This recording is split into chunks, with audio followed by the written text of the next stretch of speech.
আচ্ছা, বুঝতে পেরেছি। কিন্তু একটা বিষয় জানেন আপু, ঢাকার শহরটা অনেক কঠিন।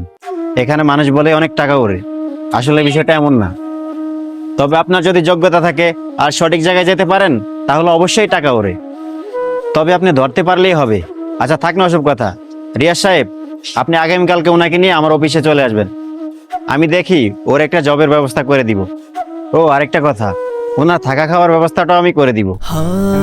কি ম্যাডাম, কি বলছিলাম আপনার বলছিলাম না আপনি আমার সাথে চলেন, আপনার একটা ব্যবস্থা করে দিব। দেখলেন তো, আমার স্যার খুব ভালো মানুষ, আপনার একটা ব্যবস্থা করে দিল। তবে একটা কথা কি জানেন ম্যাডাম, আমাগো স্যার অনেক দয়ালু। আমাগো মহল্লা আছে না, মহল্লার প্রত্যেকটা মানুষকে উনি সাহায্য করে।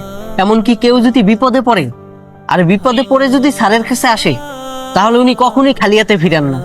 আর আমাদের ভালো মন্দ সব উনি দেখাশোনা করে।